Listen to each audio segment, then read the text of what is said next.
In 1241, a single Mongol scouting party wiped out over 90% of the Hungarian nobility in a single afternoon. Within months, the Mongol war machine had systematically dismantled the strongest professional armies of Eastern Europe, leaving the gates to Rome, Paris, and London wide open. But then they simply vanished.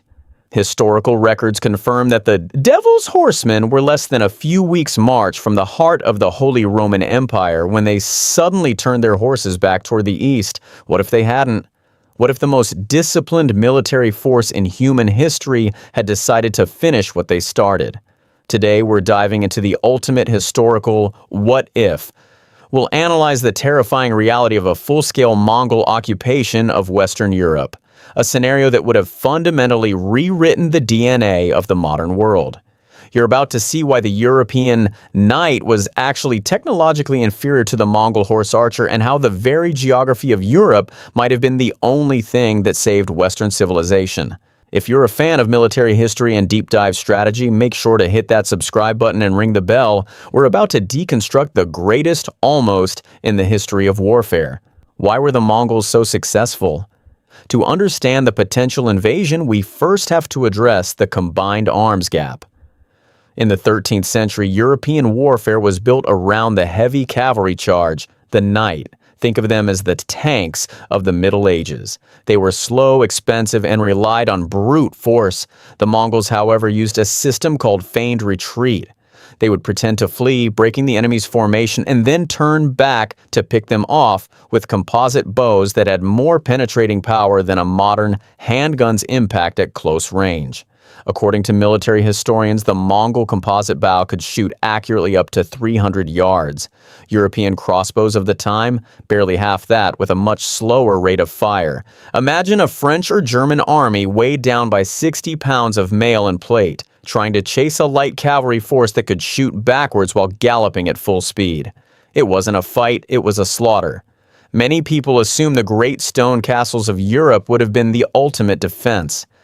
But here's the retention-interrupting truth. The Mongols were actually the world's leading experts in siege warfare. By the time they reached Europe, they had already conquered the most sophisticated walled cities in China and Persia. They didn't just starve cities out, they used Chinese engineers to build massive catapults and even used early forms of biological warfare, catapulting plague-infested corpses over city walls. If the Mongols had moved into the Rhineland or northern France, the impenetrable castles of the European lords would have likely become stone coffins. Defense analysts suggest that the fragmented nature of European feudalism, where every duke fought for himself, would have played right into the Mongol strategy of divide and conquer. But wait, if they were so unstoppable, why do some historians believe they would have eventually failed? This is where geography comes in. The Mongol military was built on logistics, specifically the endurance of the Mongol horse. Each warrior traveled with 3 to 5 horses, allowing them to switch mounts and travel up to 80 miles a day. However, the Great Steppe, the massive flat grassland that stretches from Mongolia to Hungary, ends in Eastern Europe. Western Europe is different. It's full of dense forests, marshes, and narrow mountain passes. Could a force of 100,000 horsemen find enough grazing land for 500,000 horses in the humid forested valleys of Germany or the rocky terrain of Italy? Likely not.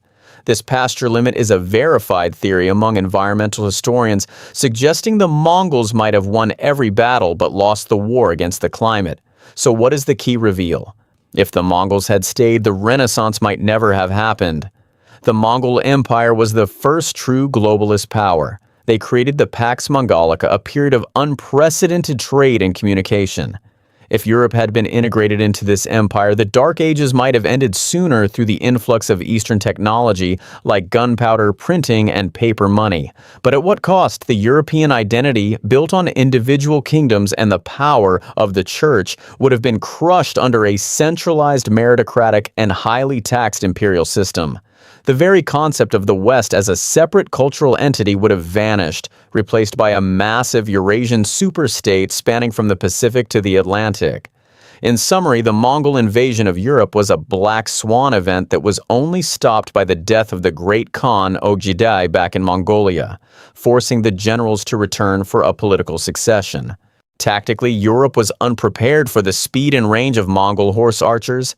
Technologically, Mongol siegecraft would have neutralized European castles. Logistically, the dense forests of the West were the only true barrier. The Mongols didn't lose to the knights of Europe, they simply ran out of time and grass. But what do you think?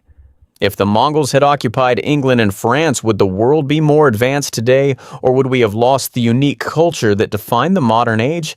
Let me know your theories in the comments below. I read every single one.